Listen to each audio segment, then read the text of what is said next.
Here's some ladies. Okay. Thank you. So, let's go over where we left off. We were talking about sustainable food. You all now know the difference between organic and sustainable, right? Sustainable is pretty much in your local economy. It supports the farmer. It supports your local area. And it also means that your food is fresher and therefore better for you. Right? Yes. Okay, good. So I can't say it enough. You really want to go more towards sustainable than you want to go towards organic. Okay?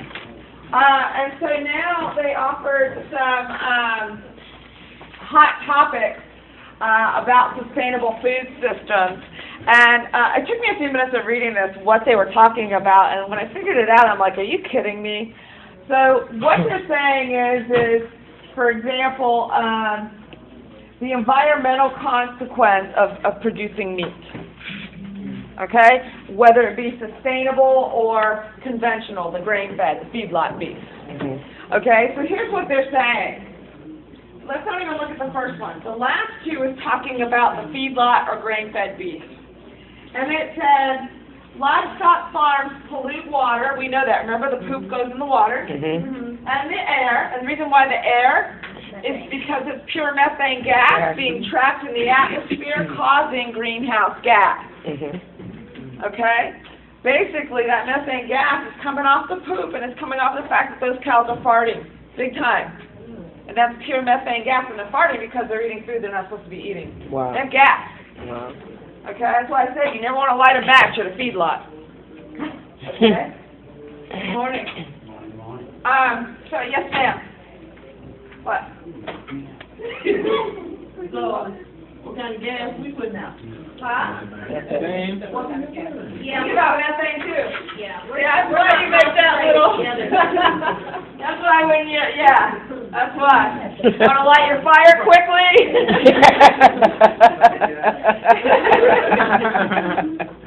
Yeah. But anyway, so it pollutes the water and the air, and it produces the manure and the greenhouse gas. Also, they're saying in the feedlots, enormous amounts of water, fuel, and fertilizer and pesticides are required to grow the feed, the corn. So that's hurting the environment too. And fertilizers require a lot of energy to make and wind up polluting the waterways. Because the fertilizers, when it rains, the fertilizers and the pesticides also go into the water. So that's what they're saying about the feedlot or grain-fed beef. Now, as far as the sustainable or grass-fed beef, they're saying, so this is all the bad about the feedlot and the grain-fed. Now they're saying the bad about the grass-fed, sustainable beef is forests are cut down to create pastures. That's it? Thank you. Okay, Jeff. Thank you. And quite honestly, what forest? All right. Okay, raise your hand if you drove by a shopping center that was 80% empty in this past month. All right then, 80% empty in the past month. Do you guys think we have enough cleared land? Yes. Okay, how many golf courses do we have? What? Do we need all those? No. About 6 in Atlantic area. How about those empty parking lots? How about the Walmart that went out of business over here and built a new one right there? Yeah. What about that land? Can we put some cows over there? Or do we have to cut down trees? What do you think? I met a group of people at the food convention a couple of weeks ago. They're going up. They're raising cows in a vertical situation, like What? a parking deck almost. Wow. Yeah, they're starting to do that now too, because land mass is going to become more limited. But yeah, that's what they're doing. They're raising them. They're going up instead of out. Good, so this one poops on that one. Right. They do that with the chickens that are being for eggs. They have crates. I mean, as high as you can imagine. And that chicken, I feel sorry for this chicken right here. Because that chicken, I'm thinking, is black. Yeah. Okay? Done. You know, I feel so sorry for that chicken. But that's what they do. They do that with our chickens. So I want to you some things, why we cannot use that manure. What? I didn't even show you that. That's a little serious. I want to show you why we can't use the manure for fertilizer. First, I want you to think about how many of you have flown before?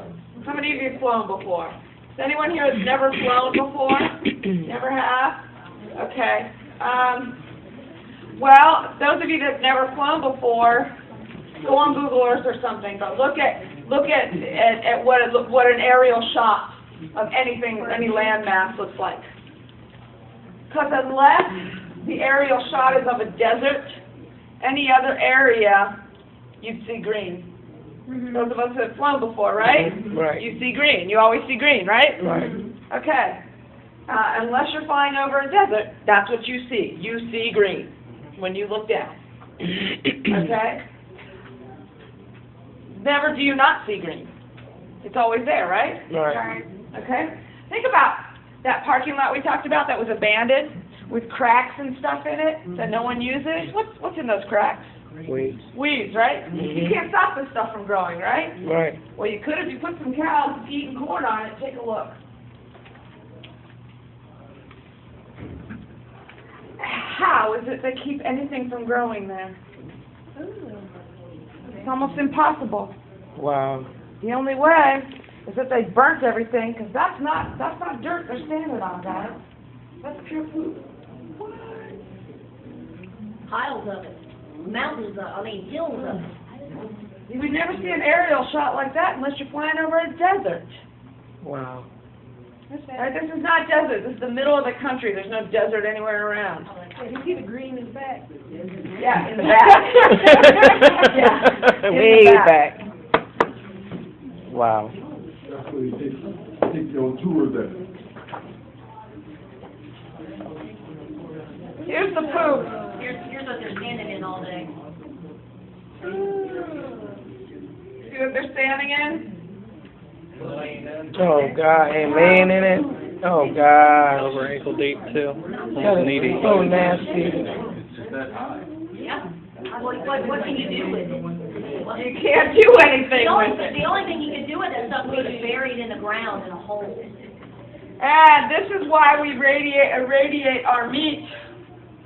Please just look at that picture. I know you're going to look everywhere, but I'll come around and show you. What happens is their hides are cut, poop, caked on, and it's rock hard. You can't get it off. So that poop on the hide comes in contact with the meat, and this is where E. coli came from. So I'll show you. She's gonna become a vegetarian. After this class, I might become a vegetarian. For real. So that's why someone asked me, can't you just clean the animal before you slaughter it? Yeah, but to It's get that embedded. off, you need a 5,000 PSI pressure washer. Peel its skin away from its bones. Talk about being even more inhumane.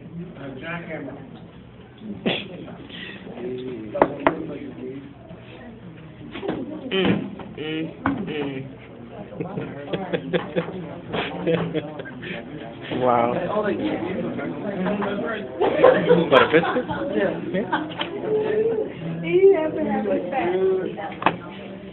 I didn't go grab it. So I wanted to show you that. Thank you, David. Wow. There's other pictures in there, but I'll show you more of that book in Contemporary Cuisine. But I just wanted you to see why it is the way it is. What's the name of that book? CAFO. Yeah, that's something I'm gonna check it out. I'm gonna go to Barnes and Noble. All right. Order Here's it on another Amazon. something to think about. My wife. To produce 100 calories of plant food, any plant food, only requires about 50 calories. Now remember, calories are units of measure for energy. Yeah. Okay, so to produce 100 calories of plant food, it only requires 50 calories of fossil fuels. You know, does that make sense? Okay. But to get the same amount of calories from beef, your conventional beef, the feedlot beef, requires 1,600 calories of fossil fuels. Because remember all that growing of the corn and transporting the corn to feed them and everything. Mm-hmm. The money you spend on a hamburger doesn't even start to cover the environmental cost of producing it. Let me ask you this. Would it be cheaper to actually like feed them grasses as natural and natural growth instead of? But it's not fast. Not It's fast. not going fast. Oh, you mean to put the cows on grass? To feed them grass. Would it be cheaper? Well, that's what we did. That's what we did. We did up until the 80s. But back then, and that's a really good question, back then, a lot of you don't know this, but those of us that remember like the 70s and early 80s could tell you we ate differently. Of course, we were a lot skinnier. Skinnier. All the statistics you will see in here start at the 1970s. Say McDonald's. Yeah, And that's it says we have gotten 30% bigger since then. That's when McDonald's started coming And up that's on when we every got corner. feedlots. Wow. Okay, but the way we ate then is, and trust me, I mean, she came from a very poor upbringing. I came from a very wealthy upbringing. I'm a doctor's daughter. Okay, and even in my family, this is how we ate. On Sunday, we got a roast. And we ate the roast on Sunday. On Monday, we had a little leftover roast. On Tuesday, we might have some roast beef sandwiches. On Wednesday, we'd get a can of tuna noodle casserole or something. On Thursday, it would be beans and rice. On Friday, we'd get pizza. On Saturday, breakfast for dinner. And then back to Sunday. It was one cut of meat. Wow. The whole week. The For the whole week. It wasn't like that in my house. when we was poor. Huh? It wasn't like that in my house. when we You was run a poor. pig farm. I'm on the. Oh, you remember, didn't you? But can you, I mean, now we have meat. I mean, that was one cut of meat a week, okay? And for lunch, we would have peanut butter and jelly sandwich, we would have cheese sandwiches, we would have, we didn't have meat. You know, it wasn't. We'd have macaroni and cheese for lunch, for breakfast we'd have eggs. So it was like one cut of meat for the whole family for a week, Wow. okay? Small families. And now you can get meat twice a day, every day. Maybe even 3 times a day. Every day. Because it's way cheaper. Wow. Way cheaper. But now, you can get that. We're now the most obese country in the world. All right, go ahead. All right, sustainable agriculture produces food without depleting the depleting the earth's resources, the water, the soil, the fuel, or polluting the environment. It is agriculture that follows the principles of nature, develops systems for raising crops and livestock that are like nature, self-sustaining. Let me explain that. There is a farmer that she made reference to that I went to his farm. We were talking about him the other day to you. And he has developed a system that other farmers all around the world are adopting. And it's called a biodiverse system. And what it is he believes that a farmer really doesn't have to work. The animals will do it all for you if you run the system properly. Okay? So the way he runs the system, this is how he does it. He says, all I have to do is make sure the grass grows, and really the animals do that. Mm-hmm. Okay? And this is what happens. So he puts the cows out to pasture. Cows go out to pasture, and he keeps them in a certain area with this electric fence that you can't see, or whatever. I don't know. It's really cool. His father invented it. It's really cool. But anyway, so the cows are in pasture, and they're like, ooh, all-you-can-eat salad bar, and they're going nuts. They're loving it. And they're out there eating, and while they're eating, guess what else they're doing? Pooping. They're pooping. Okay, and it's going all around, whatever. Then he calls the cows in, waits about 3 or 4 days, okay, sends the chickens out over to the same area. Because that poop attracted bugs. Chickens like the bugs. And the chickens like the bugs. They like to poop too. So the chickens go over there and eat the bugs, and they scratch, right? They're spreading that, they're spreading that stuff, right? Okay? Then they pull the chickens in. Then that stuff is only spread so much. Got to get the better spreaders. Pigs. Pigs like to root, Mm-hmm. right? So they brings in the pigs, and the pigs root and move the soil and till it and get it all excavated and ready and turned so the next grass can grow. Nature, basically. And that's all he lets it all do the work for him. Right. And that's all he does. Smart. Okay? As far as the vegetable farmers, they believe in something called biodiversity too. And they do what they call a crop diversity. And it started with our Native Americans. Native Americans started a system like this, and in fact, they were the ones that taught us how to grow in this country, right? Right. They grow something symbiotic. They're, well, I won't draw it because I can't draw. They grow the Three Sisters crop. Anyone ever hear of that? Three Sisters? The staple of the Native American diet is corn, beans, and squash. Okay? And now, mind you, this is in Mexico too. Mexicans are Native Americans. Isn't that funny? And we fight to keep them out of here. Wow. Crazy. Anyway, corn, beans, and squash. And they would plant all three together. And there's a reason for that. You see, beans want to grow up to the sun. If you don't, you have to trellis them. If you don't, they'll lay on the ground and rot. They'll never grow. So the beans climb up the corn to get to the sun. So the corn provides the trellis for the beans. But both corn and squash need a lot of nitrogen, require a lot of nitrogen, more than what the soil can provide. Beans are very high in nitrogen. That's why they give us gas. Okay? So the beans are providing nourishment for the soil for the corn and the squash. Okay? The squash grows very closely cropped together. And both beans and corn need a lot of moisture to grow. And the squash, the leaves of the squash provide ground cover to keep the moisture from evaporating out of the soil. So you see how all three help one another. Okay? It's a symbiotic way. Also, for everything you grow, there is a companion. For everything. I'll never forget one time I took the Slow Food Club and we toured a winery in North Georgia. And we noticed, we thought it was so beautiful, they showed us their, what do you call it? Not crops. They call it something. What do they call it? Orchard? Vineyard. The orchard. So we went through and I thought it was so beautiful. I'm like, it's so beautiful how you made this so decorative with all this lavender growing around it. And they said, well, we're glad you think it's beautiful, but that lavender is not there for decorative purpose. And I was like, okay, well, what's it there for? And they said, well, there's a certain bug that's attracted to our vines that's starting to eat the grapes. But lavender deters it. So we have lavender all up and down because we don't want to spray for the bugs. And they're like, and it's actually kind of cool because now not only are we producing wine, we also have lavender honey, the bees. We have lavender soap. We have lavender the herb, and we make lavender tea. That's what's up. So instead of growing one thing, they're growing all these things. And that's how we get diverse crops. That's how we get lots of different kinds of food. Because if you're planting companion plants, now you have more than one crop.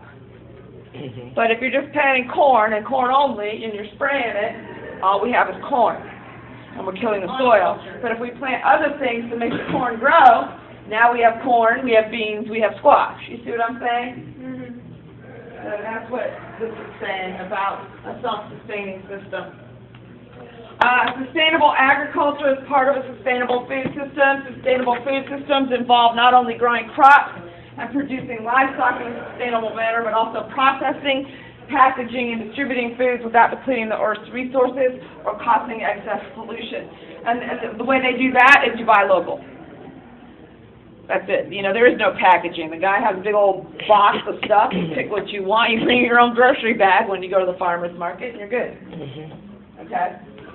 In a sustainable food system, food should be affordable, and workers, such as farm workers, should make a living wage. And they do, because everything that food, all the money that food produced, they got. as opposed to an advertiser, a distributor, a wholesaler, and a packager. What chefs are doing in terms of purchasing food to be sustainable? They're sourcing local foods, they're buying organic foods and sustainable fish, they're starting gardens to grow herbs and veggies, they're serving meals that are lower on the food chain. You know what that means? Meals that are lower on the food chain? No animals on the plate. Plant food. Plant food. This is the biggest thing in food right now. Okay. Plant food. Plant food is huge. More so than any animal. Does anyone know any hot meats now? I mean, they're really bacon. If I hear bacon one more time, I think I'm a freaking fork in my eye over the bacon thing. But really, it's all about plants now. Plants are huge. If you go look at the typical plate in a nice restaurant, the animal portion is very small. It's about 70% plant life on that plate. 70 to 80%. Buying coffee and tea from sustainable operations and reducing bottled beverages. To maintain a sustainable operation, these are things that they recommend. And the reason why this book talks about this is because this is, like I said, it's the hottest thing in food service right now. And if you're in an operation doesn't even care about this and doesn't even think about this, there's no way in heck they're ever going to be successful. It's just not going to happen. Okay. And that's it. Questions? We finally got through chapter 1.